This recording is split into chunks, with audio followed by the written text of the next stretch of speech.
You always have lunch, so I want everybody to take a huge, big, deep breath, because I certainly have. What's just happened is a chair's biggest nightmare. Dr. Farley's flight is going to be delayed.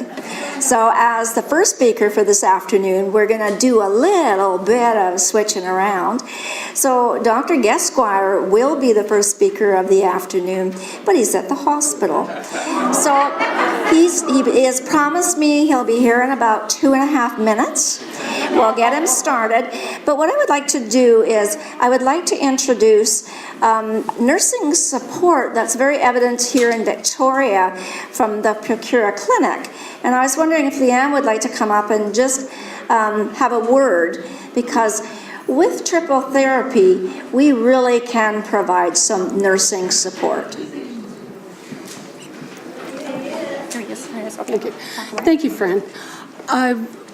When I heard all the discussions going on after the last speaker, after Dr. Fraser spoke, and the questions that were coming up, and I could hear sort of the apprehension and the concern in people's voices about triple therapy, the side effects, things that could crop up.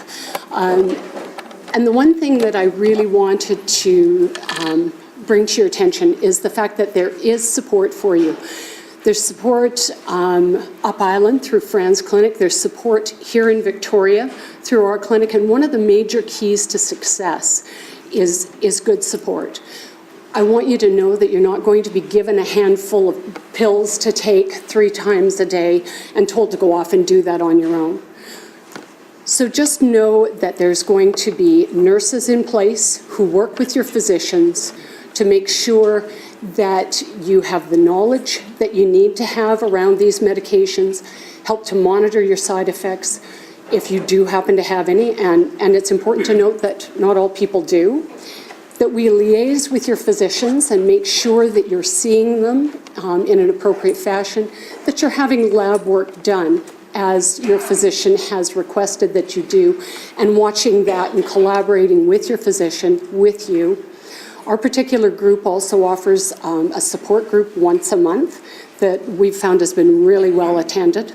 We have nurses to facilitate those groups, and the interaction between the patients and the families of those patients has been just heartwarming to see. So I just really wanted to bring that up, and unfortunately I didn't have an opportunity to say that before. So just know that we are here for you, and nurses are committed to helping you get through this treatment in the best possible way. We're here for your success. Thank you. Thank you. And it is noted in the consensus guidelines the effectiveness and the importance of nursing support. So the savior of the day is going to be Dr. Ghesquiere. And I'll read his bio while he's just getting his slides up. How we improvise, right? Okay, Dr. Wayne Ghesquiere is from Victoria, and Dr. Ghesquiere is Clinical Infectious Diseases, Tropical Diseases, and Internal Medicine Consultant in Victoria, British Columbia, as well as the Section Chief for Infectious Diseases with the Vancouver Island Health Authority, VHA. He is a clinical assistant professor of medicine with UBC and lectures for the Island Medical Program. Dr. Ghesquiere has a keen interest in hepatitis C clinical research. His work with the research nurses of Percuro Research Center. Dr. Ghesquiere is the medical director of the Novo Travel Medicine Clinic. He's also a member of the Public Health Agency of Canada's Committee to Advise on Tropical Medicine and Travel. He is also co-site director of Geosentinel Surveillance, British Columbia, a joint project of the International Society of Travel Medicine and Center of Disease Control, Atlanta, USA. One of over 50 worldwide sites monitoring infections in returning international travelers. Current interests include clinical research in the area of hepatitis, new vaccines, teaching, speaking, as well as I don't know how he ever would have time to cycle or travel.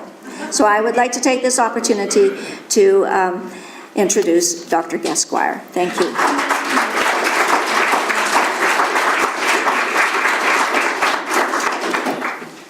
And if you need this little button for, okay? Yep. Oh, perfect. Great. Thank you very much, Fran. As I introduce myself to my water bottle here. So I am honored to be standing here in front of you. I would like to start by acknowledging those who are in the audience here, those who've recommended that I be here, and stand with the shoulder with my colleagues. I'd like to give credit to some of you in the audience who helped to contribute to this presentation. I'd also like to thank and acknowledge the patients who recommended I be here, and most importantly, the patients who have given me the privilege to participate in their treatment and are actually sitting in the audience. So, and some of them are gleaming today because they are cured. So, what we're going to do today is talk about hepatitis C and what's new. And when I talk about new, I'm going to talk about all of that's new. As some of my previous speakers will probably see some slides, they go, I think we've seen that already before, or hey, those are my slides. So, as it said, imitation is best form of flattery. So, with that, we're in a dawn, we've heard this dawn of a new era.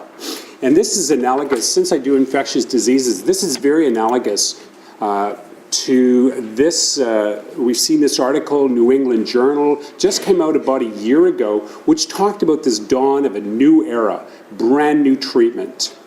And this one was discussing boceprevir and telaprevir. And this is very similar to this, what happened 15, 16 years ago. When I was starting and stood in this room giving rounds in 95, 96, there was the AIDS conference. And prior to 1995, 96, it was a really difficult time to treat patients with HIV because many individuals did not do well. But the AIDS conference of 95, 96 brought out this brand new hope. That is where we are today with hepatitis C. And so this is very much similar to what we went through about 17 years ago in the area of HIV. And you know how HIV is doing so well now. I see patients and they come and see me. And most of the time we just talk about their family, their friends, visit with their loved ones, and go, oh yeah, you're doing well, your viral load's undetectable, get lost. See you again in 3 months. And you charge for that. So how does the public view the specialty of infectious diseases? This would be comparable to way, this is what I get when I introduce myself at a cocktail party. I say, oh, what do you do? Oh, I'm a doctor. Oh, what are you, as my brother says, just a GP. He is just a GP. That's he always gets. No, I do infectious diseases, and this is the look I get.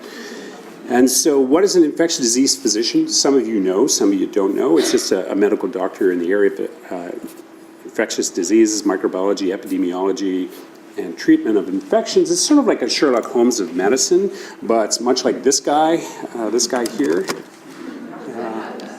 Let me see, make sure I got the right, there it is, this guy here, House. So we try to leave the attitude by the bedside. So the Royal College has sent me this slide, and it says that's $100 for speeding and $250 for misleading the public. Yeah, so I cut off my ponytail for today. So that's just this part here, and I just want to say a disclosure statement that there's no financial reimbursement for this presentation today by any sponsor. I have spoken in the past for and received honorariums for other presentations I've given by pharma-sponsored presentations to both physicians and nurses, including physicians in Duncan. So, objectives today are really simple. We heard 4 objectives before. These are the 4. Review epidemiology. I'm going to touch on that quickly. Discuss how to investigate patients and new technology.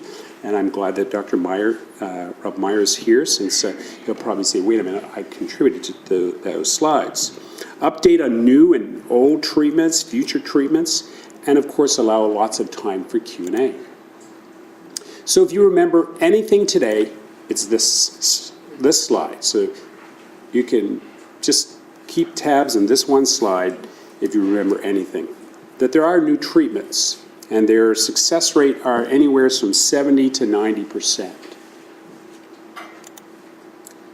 Patients should be evaluated before they develop advanced liver disease. You need to be tested. You need to go and see the doctor. You need to get further evaluation. Liver enzymes alone do not assess or indicate if there's fibrosis or damage, so just based on what you've heard several times today, all about ALT is not the only way to assess individuals' disease. And there is ongoing evaluation, research of new treatments for outcome with higher success rate and fewer side effects. Okay, so that is, if you remember anything, just these 4 points. So we're going to talk about the past, the present, and the future. So talking about the eye of the storm, really, as was discussed many times, hepatitis C is very prevalent throughout the world. Here we are. There are some areas of very high endemicity. This is, Dr. Krajden has already discussed how some risk factors would be certain immigrants, refugees, individuals who come from high risk areas, and there are a number of them around the world. That if you look at Canada, and this is a really important point here, that if you look at Canada, it's estimated that perhaps about 240,000 Canadians have hepatitis C. We've already heard that about 47,000 British Columbians have it and have not yet been treated. That 50 to 75% have yet to be diagnosed, have yet to be tested. So I'm going to ask the audience, who has not been tested for hepatitis C yet? So, it's recommended that all Canadians who are 35 years of age and older be tested for hepatitis C at least once in their lifetime. Because there may be somebody in this room now who has hepatitis C and doesn't know it, hasn't been tested. Okay, so really I think Dr. Krajden is talking about, yes, we're looking at all the risk factors of individuals who get hepatitis C, but I'm quite impressed. Every single week I get somebody coming into the office who said, I just got diagnosed last month. I just found the test out a year ago. Though the risk factors were very clear to them for decades. So I think it's just human nature that we just sort of say, well, this is the big misconception. Yes, my risk factor was 30, 40 years ago, but you'd think I'd be sick by now, so I didn't get tested. My blood test was fine. So I think that is a mistake. So I think anyone who's over age 35, now I cut off 35. Why did I use that 35? Because just this weekend someone Sherman Morris had talked about age 35 as being the cutoff. If anyone's under 35 and has risk factors, yes. Anyone, any age who has consistent, persistent risk factors, then yeah, they need to be regularly tested. But if someone has no risk factors and is age over 35, I think at least once in a lifetime, get tested and then move from there. So we talked about 75% are unaware of their liver disease. There's a number of other things other than liver disease that hep C can cause. It can cause, there's some relationship with regards to diabetes, B-cell proliferative diseases, lymphoma, depression, cognitive disorders, hep C, skin disorders. So hep C can cause a number of other problems other than your liver disease.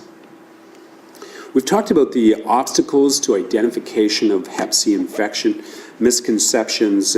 Often people attribute their elevated liver enzymes, it's probably due to my alcohol consumption or perhaps due to this thing called non-alcoholic fatty liver disease, NAFL.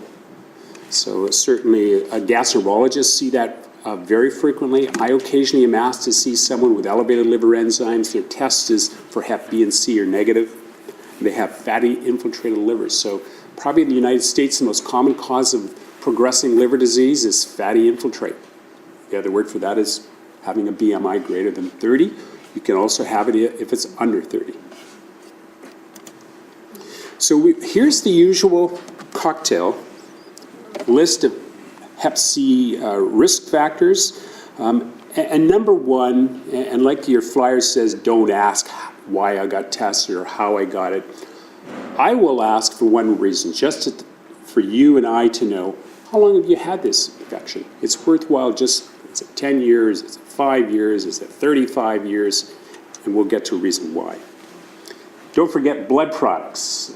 Some individuals forget about blood products, particularly women who perhaps had a C-section 30 years ago, 40 years ago, and oh, they were Rh negative, and they got ROGAM. Sexual contact. It's small, but it's not zero.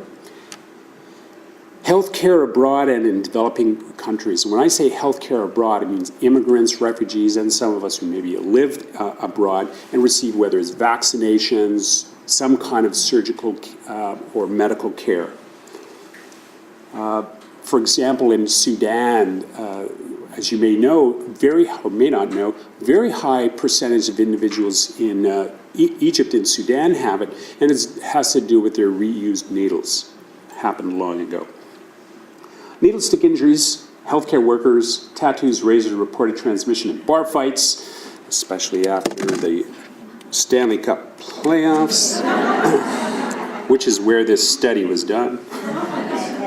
And it's estimated that about 5% of men between ages 25 and 55 and certain populations will have this. So remember I said everyone over age 35, sometimes it's 25.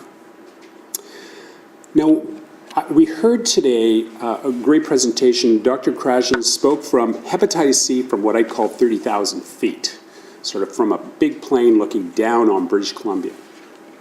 Dr. Meyer talked from very more on a molecular basis in some areas. So what I would like to do is bring it up a little bit. I remember giving a presentation about 10 years ago about hepatitis C, and after I was done, I said, any questions? And the first hand goes up and asks, what's hepatitis? And so I thought, uh-oh, so clearly I perhaps aimed too high or didn't aim right at the right level. So what I'm going to do, my apologies, I'm going to start sort of at the bottom again and work my way up. So what is hepatitis? Inflammation of the liver, by the way. It's just a medical term. Many things can cause inflammation of the liver. Hepatitis B, hepatitis C, Hep A, hepatitis D and E. Medications can cause inflammation of the liver called hepatitis. Genetic predisposition, iron overload called hemochromatosis. Genetics such as Wilson's disease. There's fatty infiltrate of the liver due to obesity, due to diabetes. Not because they have hepatitis B or C, but just strictly fatty infiltrate, can cause inflammation of the liver. So we're going back to Hep C, back to the future again here.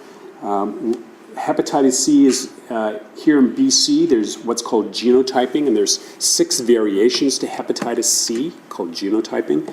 And so much of what was discussed so far was around genotype 1, but don't forget there's genotype 2, 3, 4, 5, and 6, and this is seen in some of the immigrant population. For example, Vietnamese will have commonly a genotype 6, which is a fairly big population here in BC. Here's a slide I show to patients really just to get them familiar with the natural history of hepatitis C. Just when you first get an infection to the point where you will have very advanced liver disease, that takes decades. That's not something that's going to happen in a matter of a few years. It takes decades to have happen. So there's stage 1, 2, 3, 4. What is that word stage? It comes from liver biopsy, how bad is the scarring, how bad is the fibrosis. And so they've scored that, and I'll review that shortly with you. A vast majority of people have no symptoms, okay? 80, 90% no symptoms. What can make this curve go from here to here? Usually, and it's a matter of 30 years or so. What can make it be 20 years is alcohol or co-infection with HIV or hepatitis B. Here's just what are the cofactors. I just throw them in there. Longer duration of infection. So the longer you are infected, the greater is your likelihood of getting cirrhosis. If you are older, when you actually acquired your hepatitis C, so if you acquired it when you were 30, is far more, believe it or not, far more likely to progress more quickly than if you acquired it when you are 10 years of age. Not that you were 10 and you're now 50 now, but we're talking about if I see someone today and 10 years ago you got infected and you were 30 when you were, 10 years ago you were 30 versus 10 years ago you were 10. If you look at that 10-year-old and 30-year-old, who's going to have more progressive disease? The 30-year-old. Male sex, co-infection with hepatitis B or HIV, and of course alcohol consumption. And we've already heard today, someone brought up this thing about alcohol and cirrhosis. When you leave here today, the one thing you can do about your liver disease right now when you leave is this right here. So what does this say? This says if you have hepatitis C, or if you have hep C and you drink alcohol, and if you look at this years after exposure, 10, 20, 30, 40 years, you are about 3 times more likely or unlikely or unlucky or likely to get cirrhosis if you drink alcohol 3 times. Look at that. There it's 4 times. After 20 years you drink alcohol, you have over 50% of having cirrhosis. And here we are 30 years, 40 years. And so as was outlined, really there's no minimal amount of alcohol. Having said that, what I tell patients is this, is that don't beat yourself up over it. Most of us don't have a drinking problem. If it's your birthday, it's Christmas, Easter, yeah, have the occasional drink. Don't worry about it. But if you're someone who can't stop at 1 drink, don't even go there, ever.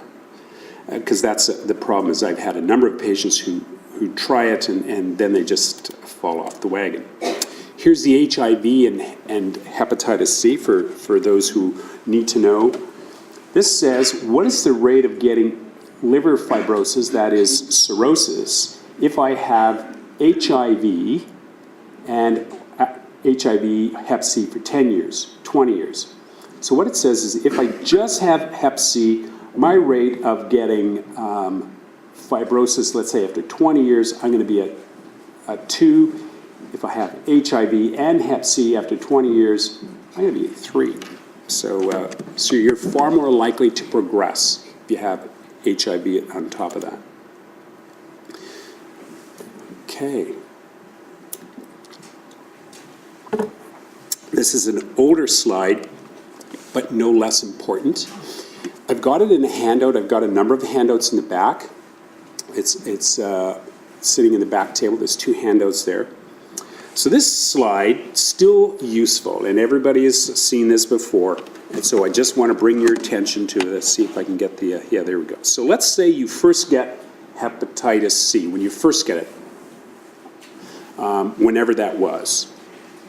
You can go down in one of 2 ways. You can either fully recover or you become chronic disease. So fully recover, about 15 to 30% would test antibody positive, but their virus is gone, they're recovered.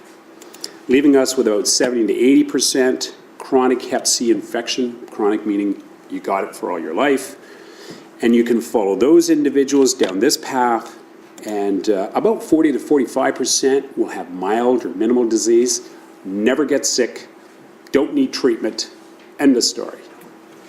But doesn't mean you don't get followed. Leaving us with This 40% remainder are moderate to severe. And of that group, half of them will go on to get cirrhosis, and half of those could potentially die prematurely. 10 people acutely got infected and are positive. 1 person, maybe 2, will die prematurely of their liver disease. When I present that data to patients sitting in front of me, they relax. Okay, so that's really important, because some people have actually walked in and said, my sister's here, she's going to give me a liver transplant, can you arrange that for me? Okay, so that is, once I give them this data, they're far more reassured. Here's the features of hepatitis C, just to keep you in mind that people say, well, it was dormant in me. Yes, you still are positive. Your test will be positive shortly after you get infected. And I'm going to ask Dr. Krajden, if someone gets infected today, when will the EIA become positive? How long do I have to wait? It'll start to become positive in about 5 to 10 weeks. Okay. Okay. So well, guess what? I used drugs last night. Can you test me for it today? No, that's not. Or last week. No. Or I had a one-night fling last weekend. Can you test me for everything? No. That's not going to happen. You're not going to be. You're going to. Yeah, you can do the test. Absolutely do it. It'll tell you how you were before that. 2 months before, but it's not going to tell you what happened last weekend.